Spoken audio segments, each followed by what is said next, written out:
In order to climb the ranks in the SAS, you need to be cross-trained in a multitude of skills. This you can then call together at any given time when required to deal with any situation. Law enforcement agencies in the UK also employ multi-skilled individuals. And nowhere is this more commonplace than in the NCA. So this morning we're in London working with the NCA, National Crime Agency. We're going after suspected people smugglers. It's going to be rapid, no messing around. We're going to put a stop to this. Stand by. The National Crime Agency operates both nationwide and internationally, dealing specifically with serious and high-profile organised crime. I'm joining a team of NCA officers on Operation South as they attempt to bring down the main players of an intercontinental people smuggling ring. Due to the covert nature of their work, these officers wish to remain anonymous. We'll roll out of here, so with the MOE team, so the lead vehicle will be the Volvo, followed by the caddy van, second MOE vehicle. We will then layer, so we'll have a former point. Do you have surveillance on the actual location right now? On some of the addresses we do. So this is a simultaneous raid? Yeah, there's six. Okay. Six raids. We're going for 6 people. Fantastic. People smuggling can have fatal consequences, and only last year, 39 men, women and children were found dead in the back of a refrigerated lorry in Essex. Bringing the perpetrators to justice is a top priority for the NCA. And today's simultaneous strikes are the culmination of a year's worth of intelligence gathering and surveillance. Basically, this task is a simultaneous attack taking down the whole of the gang, 6 people in fact. We're going for one of the main guys today. What's going to happen now, very much like a good old SAS raid that we do. Orders given, confirmatory brief just done. We'll get into a point, they'll shake out on foot, get an order of march, leading to the door, and it should run pretty smooth. Very, very much like a good old military raid.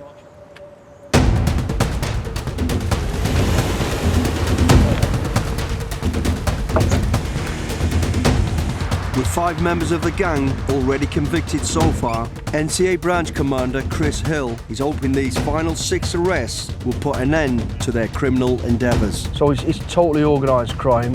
How did it come about? This particular gang are profiting from people from North Africa who want to get into Europe and they can't get a Schengen visa. Right. But what they can do is they can get into the UK legitimately on a visit visa before they get into a lorry to get over to Europe. Right. It's not often you hear about people wanting to be smuggled out of the UK, but wherever there's an opportunity to make illegal cash, you'll find organised crime. In 2023, more than 8,000 deaths were recorded on migratory routes worldwide. But despite these alarming figures, people smuggling is still big business. There was an estimated 45,000 people smuggled between Europe and the UK last year, with criminals reaping massive profits on each person transported. What sort of money are we talking about that these people are making off this? Because it's all about money, right? So the people smugglers can charge anything up to £20,000 to smuggle someone. Per person? Yeah, they can, at the top end, and that would be a VIP smuggle. Right. So they won't be in the load, like hiding, they'll be in the cab behind the driver in the bed. Okay. Yeah, so you'll pay the higher amount for that. It's a bit like when you get on a plane and business class. Business class. Yeah, so you're paying business class rates. The harsh truth is, the vast majority of people can't afford the VIP option and are instead smuggled like cargo in the back of lorries, where they're at risk of suffocation. And the crimes carry lengthy prison sentences for both the organisers and the drivers responsible. So we have locked up 6 lorry drivers who are corrupt. So basically they're human couriers? Yeah, they potentially can face life imprisonment as well. Wow. And quite rightly so, because of the dangers imposed. This suspect we're going after today, where does he sit in this chain? He is a significant individual, one of the main He's pretty high up in the chain? He is, yeah.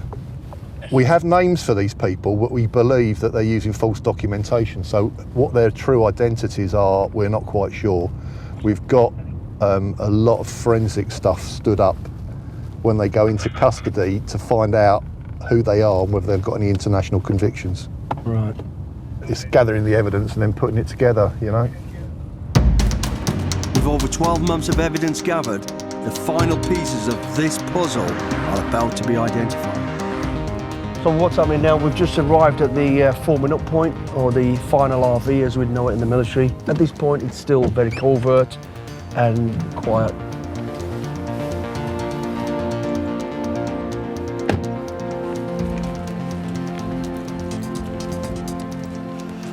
So as you can see, the guys are in the forming up point now, and again a last minute brief on the target just to confirm he is there. Very military style. As soon as we get to the target, lock it down. The people covering the windows, people covering the rear, so there's no chance of any runners. We've got the thumbs up to go, yeah? 6:30, yeah. We're going. Yeah, let's go. Again, coordinated strike. That's moving to target now for a 0630 strike.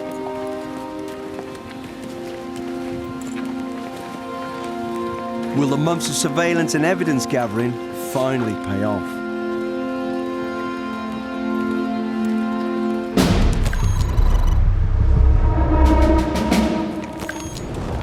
Chris and the NCA team are in position and ready for the first knock of Operation South. Thanks, NCA, come to the door! So that's the team in position now. Now it's going noisy. The team around the back, covering the rear. Thanks, come to the door!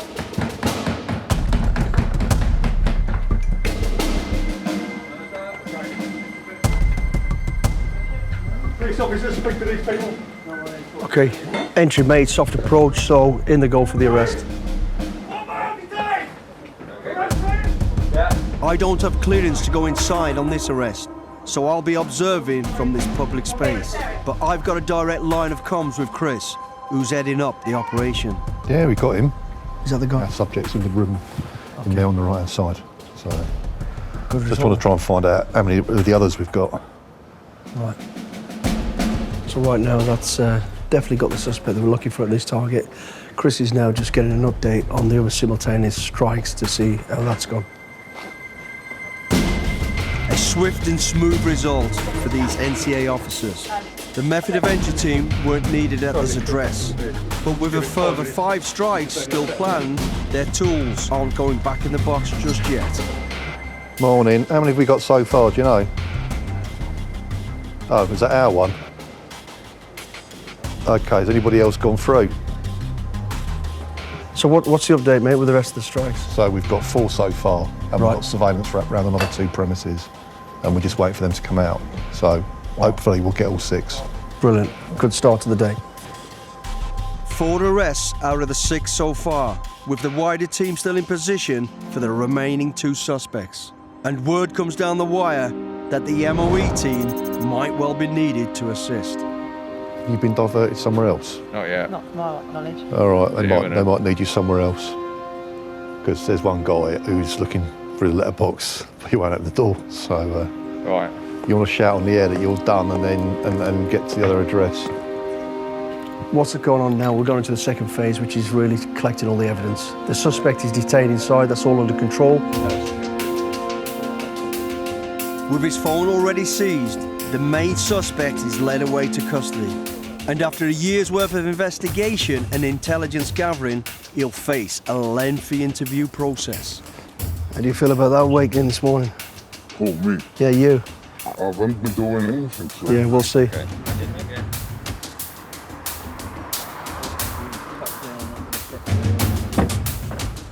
So that's 1 in the bag from this address. Overall, great job.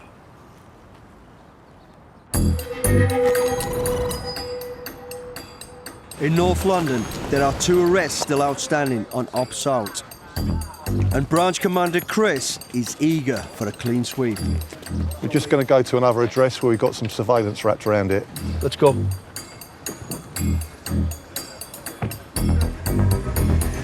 The NCA team have covert surveillance set up on the remaining 2 properties. The aim of this stakeout is to get visual confirmation that the suspect is present at the address before they strike. And we're en route to the second rendezvous point to lie in wait with the method of entry team. There's a few people laid up here ready to go. On active duty with the military, we would sit for days, even weeks in position, waiting for the opportune moment to engage a target. There's a lot riding on this strike, and timing is everything. we're off.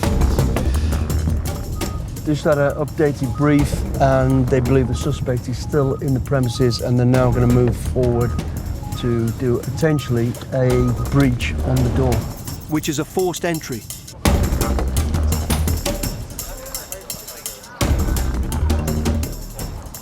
So that's the rebrief done. We're now moved on to the second task. It's the team forming up right now. Chris has just given a quick update and brief and we're going to roll. And that's the MOE team, method of entry team forming up. They're getting ready, getting their equipment together. Quick shake out, then the team will roll around the corner to the target.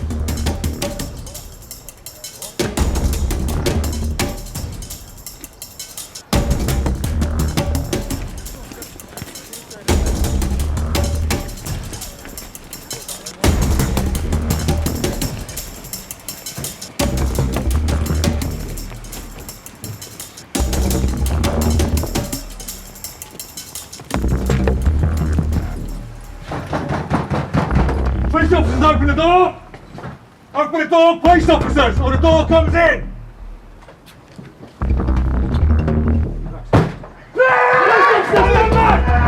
Police officers! So entry's just been made. They've cleared the first room to the left. That is a dry hole. They've now gone right into the second apartment, and that seems like that's where the suspect is. So the arrest is being made right now.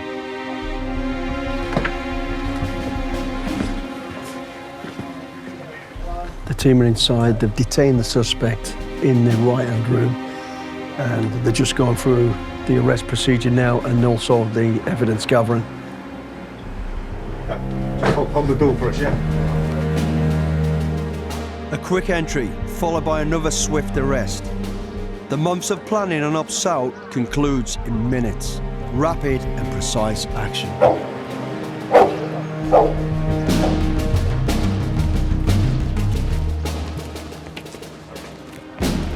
In the military, we use the acronym FFS, which stands for Find, Fix and Strike. And it's a fitting description for what I've seen here with the NCA. So that's the second suspect now. He's in the vehicle and he's on his way to custody.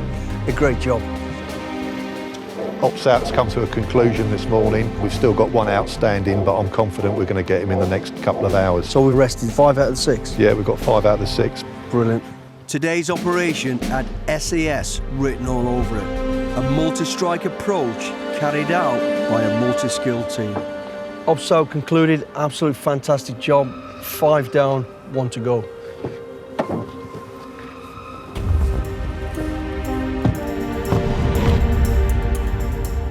A live operation can often take you in an unexpected direction. But a skilled team of operators with niche capabilities will respond and react accordingly. The planning and execution of the NCA team paid off. And not long after, the final arrest was made. On active operations in the SAS, months and years of training and planning all boil down to those few seconds when we strike. But when you go through that door, a good soldier remains calm and focused on the job at hand. As a branch commander of the NCA, Chris Hill knows a thing or two about planning large-scale police operations. And the people smuggling case of Up South is by no means the first of its kind. My name's Chris Hill. I was the Senior Investigating Officer in charge of Operation Symbolry. Operation Symbolry was a large-scale people smuggling case involving multiple members of a serious organised crime group. People smuggling is a huge crime at the moment and it's extremely profitable, especially in this case. This case involved HGVs that were going backwards and forwards between Europe and the UK. Now those lorries carrying legitimate loads were also carrying migrants. But this wasn't the familiar type of people smuggling that makes the headlines. At the time, the most fascinating thing about the case was that they were moving migrants out of the UK, which at that point was unheard of. In this particular case, there were a whole heap of reasons why people were getting on the back of those lorries and leaving the country. Some of the people that were transported out of the UK were wanted fugitives. The NCA dug deeper, and after multiple arrests of lorry drivers carrying migrants, their investigation led them to one man. So the head of this organised crime group we identified as Mohammed Mokhtar Hussain. He came to the UK in 2005 with his wife. They were both unemployed, but at the time of his arrest, he had a property in Woodford Green, which was worth a significant amount of money. He also had a restaurant in Whitechapel. He ran 3 motor cars, and he had a rental property as well. Living beyond your means whilst unemployed will always raise eyebrows with authorities. But the prime suspect in this case was no ordinary run-of-the-mill criminal. I wouldn't call it a military operation, but it was a very slick operation that he employed, and that's borne out by his resilience. He provided a bespoke service, and it wasn't just about moving the migrants in and out. He provided them with accommodation both in Paris and in London at safe houses where every single room had multiple bunk beds in it. He was able also to provide some false documents in terms of passports, and equally we believe he was taking theory tests so that people were able to get driving licence whilst in the UK. It just shows the lengths that he'd gone to make this almost a professional operation, very similar to a travel agent. The leader of this criminal gang may have been resilient, but ultimately he was up against the NCA, who, much like the SES, are made up of individuals with very specific skill sets. There's certain things that we can do in the covert world that aren't readily available to other law enforcement agencies. In terms of the techniques that we used during the course of this investigation, I'm precluded from discussing them in any detail, but needless to say, we possess some very talented individuals and niche capabilities to do covert activity, predominantly around surveillance. With the main suspect in their sights, Chris Hill and his team of multi-skilled NCA officers got to work. The investigation started by targeting the minicab drivers. We followed them to the lorries where the migrants were seen to climb into the back of those lorries. 1, 2 males, 3. We then followed the lorries for a very short distance of time. Stay with the convoy, please. Stay with the convoy and over. And then we did a controlled stop on those lorries. Every vehicle stop. This footage shows NCA officers apprehending one of the lorries carrying migrants to the coast. Those lorries then became our crime scene, and we secured the driver who was arrested, and they were all subsequently prosecuted. In those lorries, there was evidence for us. So we had the driver's telephones, their tachograph, and also the migrants, they had mobile phones as well. We solved the case really by examining their mobile telephones. Like most of the cases I've been on with UK law enforcement, mobile phones play a vital role in investigations. At the end of the operation, we'd accrued somewhere just shy of 300 mobile phones. But from that data, we identified a number of numbers that were common both to the lorry drivers and the migrants. And those numbers we were able to attribute to Mokhtar Hussain. On the 21st of May 2021, after almost a year of investigation, the NCA made their move and arrested the prime suspect. As leader of the gang, he was jailed for 10.5 years. On the same day, the NCA also arrested his trusted lieutenant, who received a 2.5-year prison sentence. The lorry drivers associated with the gang were all convicted of people smuggling offences and received between 1 and 6-year jail terms. Ultimately, Operation Symbolry was a complete success. This investigation completely dismantled Mohammed Mokhtar Hussain's organised crime group, taking it from top to bottom. So he was imprisoned, the lorry drivers were imprisoned, and the minicab drivers were arrested as well. Mohammed Mokhtar Hussain was driven purely by profit. He had no regard for the people that he was transporting or their safety. It was all about him. He was able to amass a significant amount of wealth. They're estimated in excess of £2 million. And he has realisable assets that we can seize just shy of £1 million. This man may have thought he had the perfect criminal business model, but when he came up against the NCA, it cost him his freedom.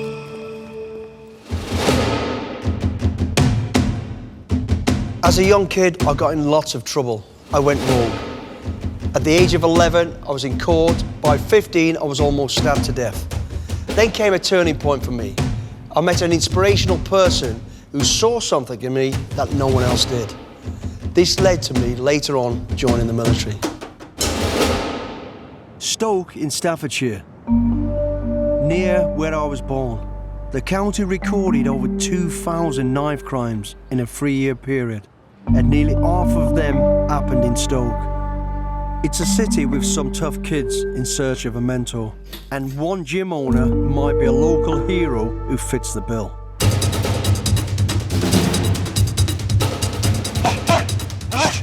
So my name's Stefan Hanks, I'm 44, I'm from Stoke-on-Trent, Stockton Brook. I've been running the gym to help younger people and also adults to learn how to box in a controlled environment. Steph grew up in the area and got tired of seeing youngsters having little direction or guidance. So you've got a lot of kids who get involved in different crime gangs. So we open the gym up to help all these kids, keep them off the streets and try and talk and help them. As soon as you've done that, back in position. Don't hold it out. Ready? Straight back. It gives people a lot of discipline, respect for each other. You dig deep, come on. Come on. Come on, don't stop. You may not have thought of a boxing ring as a safe space, but for kids here, it is.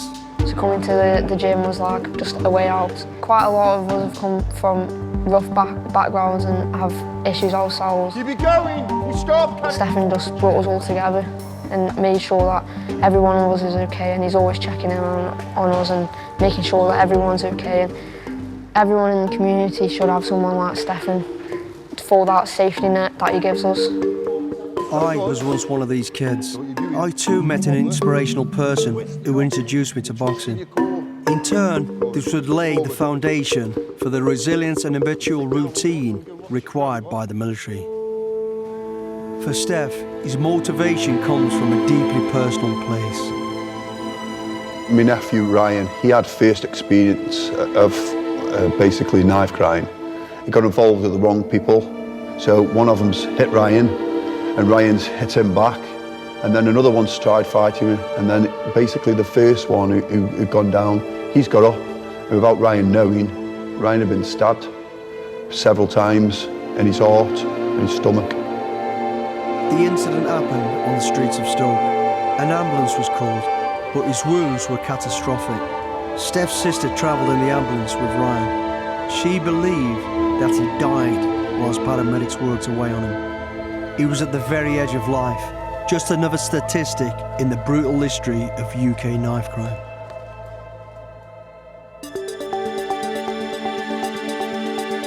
But somehow, Ryan survived. He's still here to tell a tale of what happened, and he's turned his back on his whole life and the tough crowd he hung out with. And I managed to get stabbed.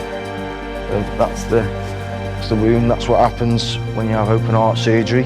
Just flip my sternum open. That's where that one went in. It only went in about 3 or 4 inches. It shattered Ryan's life, the massive knock-on effect. You'll never understand what people go through. The lives you're ruining, you're shattering people's lives by doing one simple little move with a knife. Ryan's body took years to recover, but remarkably, coming here is what's healing his mind and the minds of many of our local kids. This is one of the main places that helps young kids, even not even young kids, even seniors, to get out of that sort of life. You get into a good mental health state, being in the gym.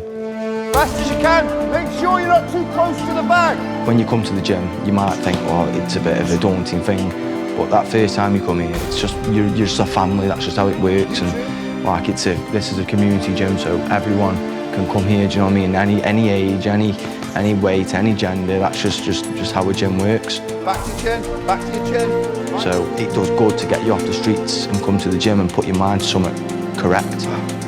Woo. For Steph, knowing he's keeping the kids away from crime and turning to the bad side is all the reward he needs. he's helped me through not just getting fitter, stronger, more confidence in myself. I too was lucky enough to meet someone like Seth, who got me off the streets and turned my life around. It's great to see these kids being given the same opportunity.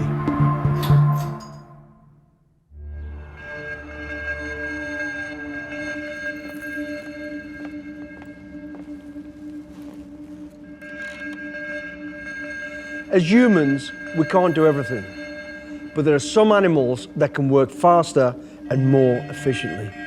The police have a long history of working side by side with dogs, as we do in the SAS. And the results are often surprising and revealing. Illegal tobacco is big business. A chain from smuggling and counterfeiting down to high street sellers.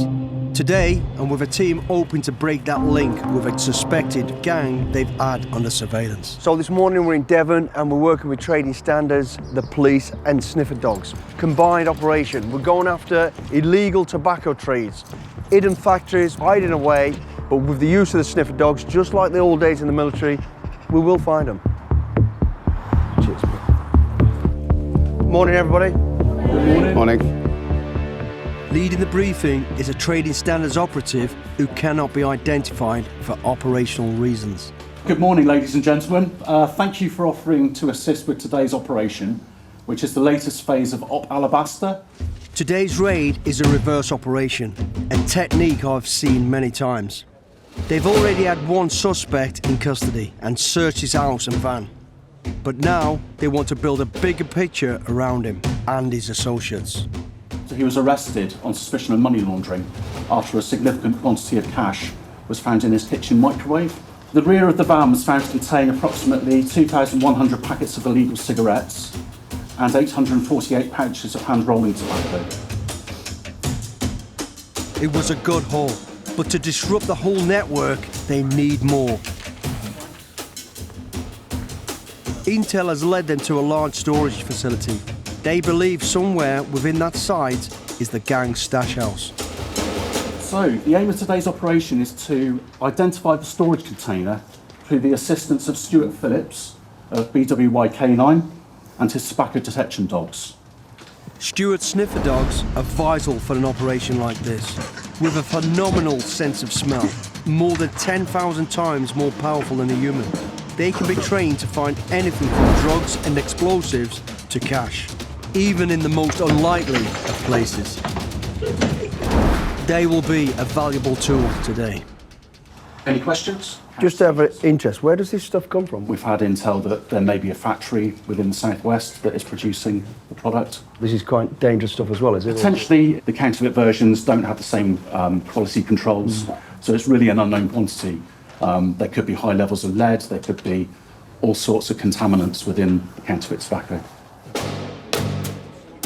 The dangers are real. With no regulation, anything can be inside this illegal tobacco. And the health implications of smoking it can be devastating. And the fakes often look legitimate. Ben from Trading Standards is an expert. So how do you identify that that's illegal? So a lot of it is just because I've been doing it for such a long time, but there are brands that we will see and they're always in the non-standardised packaging, so I know that that's going to be counterfeit. Other than that, I'm able to just spot certain things that they're missing off their labelling. How big is this crime? It's massive at the moment. So these groups are everywhere? Yeah, what we have to understand is that these aren't organised criminal groups just dealing in illegal tobacco or vapes. It is just another commodity that they are exploiting. This is a cycle. We want members of the public to realise that buying illegal tobacco just feeds into this piggy banking an OCG. The money that they're spending on these illegal tobaccos goes directly into organised criminal groups. The hope is today's operation will stop this OCG in their tracks. The team deployed to the strike site in convoy. It's a massive compound. One gated access point in and out. This is the team now at their forming up point and the entry point at the main gate there, and they're going to try and gain access through a soft approach if possible, and if not, then they'll make entry. can open it, can you? That's great. Okay. The owners of the site aren't involved, and they are more than happy to help the police. Access made. This is a shared compound, so basically whoever owns this rents out spaces, and basically that's what's happened. These people have took advantage of that. As you can see, it's well secured with cameras, so they feel it's a pretty safe space. Now inside, the search can begin. The site is around 4 acres. There's a lot of ground to cover. Yeah, we've got 3 concentrations of storage containers. So we've got 2 there, 2 further ones over there, and then a row behind this bus here. The team start on foot, boots on the ground, but soon they will send in the dogs. There are 6 in the van, but they always work separately. 1 dog, 1 handler. There'll be no stone left unturned. Can this team K9 find the contraband?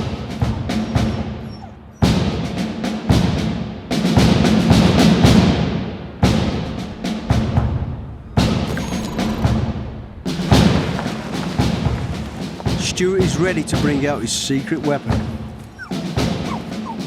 Right, who we got here then?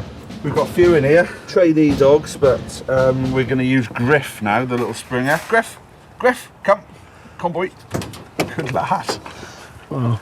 Get a ball just in case we need one. Right. Ready? Ready? Come on.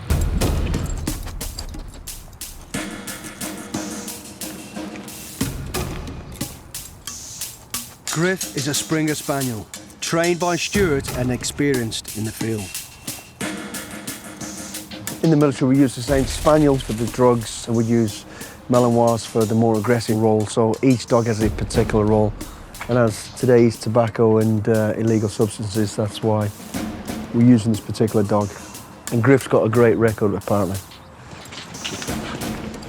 Using his heightened sense of smell, Griff can detect the difference between real and counterfeit tobacco. Stuart will take him methodically to every potential hiding place. He'll signal to Stuart if he finds anything. Griff? Having a dog is such an asset. With this site, 1 dog can do what you would ask maybe a search team of 6 or 10 people. So the dogs are a really important tool. Nothing at the moment can replace what a dog does. And this unusual location won't faze him. That's right. These dogs are expected to search shops, vehicles, shipping containers, warehouses, houses, flats. But will he find anything? Oh boy. So basically, it's a needle in the haystack. As you can see, there's a lot of distractions in this area. So this could be a timely task for Griff and Stu. But if it's here, he'll find it.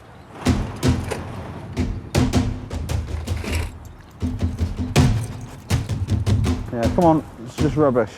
Come on in.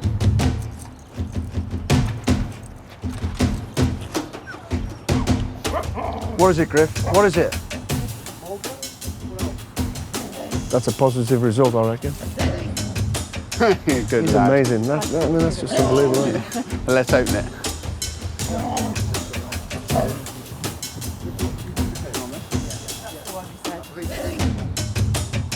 Griff, having gone through all these hidden nooks and crannies, he's now identified this container. As you can see, is showing a positive result. I know from this behaviour here, he's trained to give a passive indication. Yeah. To just stand and stare or sit and not leave the target. When he starts growling, well, it's not a growl, but when he starts getting vocal, that's him saying, it's definitely in here, give me a ball. Yeah. That's So a little treat for finding the gold. He's like, come on, I found it, give me the ball. So yeah, absolutely, undoubtedly, this is it. Good boy, Griff. But even with Griff's positive ID, the team don't want to force entry until they're sure. So they are deploying another piece of kit I've often used in the field. That looks down there like packaging. So what you're seeing here now is like what we do in the military, a covert method of entry, just to have a look inside, put the scope in, have a good look. Now we've got into the container with the torch and the camera and we're identifying Certainly got some boxes. a bunch of boxes at the moment. Some tarpaulin. Yeah, covered in a tarpaulin. So we've got content in there. This is just, again, another step of confirmation. Dogs have indicated we can see packaging in there. Not to say that's suspicious, but there is packaging. So next step is to go in and confirm it. See the light? Yeah. See it? All right, ready? There are 2 locks to bypass, and I'm wingman for Ben.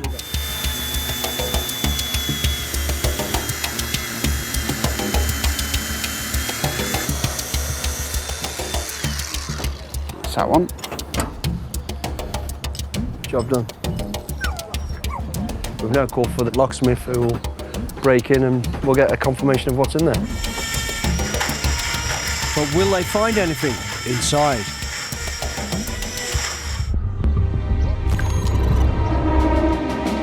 We're making progress. So basically what he's done is broke through the pins, but there's 1 or 2 still holding. So we're going to get another look at that and then take out the last few.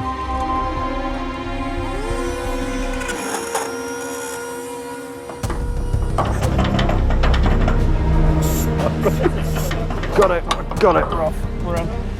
Job done.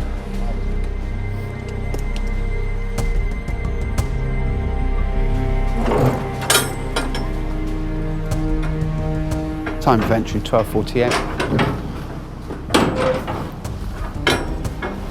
That's what we can see. Yeah. They've hit the jackpot. So what we got at the minute? What's it showing? We've got master cases of cigarettes, we've got laundry bags full of tobacco, and we've got illegal disposable vapes. Vapes So as well? All 3. Fantastic. Stacked up in the unit are 3 different illegal tobacco products, all ready to be sold to the public who might be totally unaware of the dangers. So basically all these boxes here to the right, they're all full of cigarettes. This stuff here. Yeah, master And that's cases. vapes and tobacco in bags over there. Yeah, hand rolling tobacco here. Wow. Street value roughly? Over 100,000 as a start of a 10, if not more, you know, until you get it out and you start looking at. Yeah, so each one of these is 10,000 cigarettes. It's a treasure trove of suspected illegal tobacco. And you can see boxes after boxes. And then you got your large cartons. So an absolute total variation. This gang has also left behind crucial evidence of their smuggling techniques in this lockup, giving the team vital intel. So one of the decoys or Trojan horses they're using to smuggle these cigarettes in from abroad is something like this, a little storage container. That's how it's advertised. And hey presto, that's what is actually inside. The storage container is filled with these Trojan horses, but this gang is clearly inventive. The team have found an air filter system for a tractor, hardly suspicious to anyone, unless you have a trained eye. There you go. Boxes and boxes of cigarettes.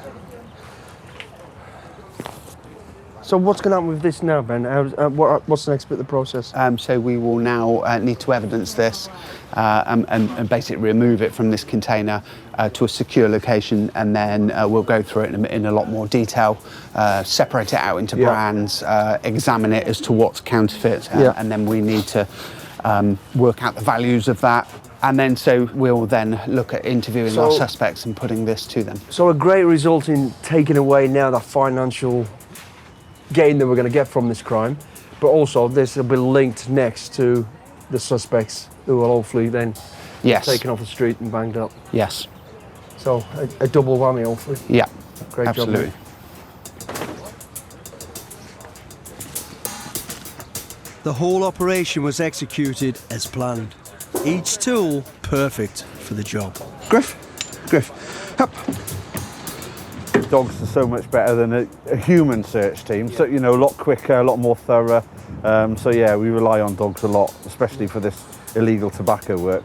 These dogs are phenomenal, and what a great result. Yeah, it's a job that a machine can't do. Yeah, fantastic. Great being on the streets here in Devon, and a great result. Just like the old military days, built on intelligence, that's exactly what's happened today. From the intelligence gathered, into the location, got the dogs in, identified, locksmith in, found the contraband, a street value, we now believe around about 250,000. So that's taken off the street, great result.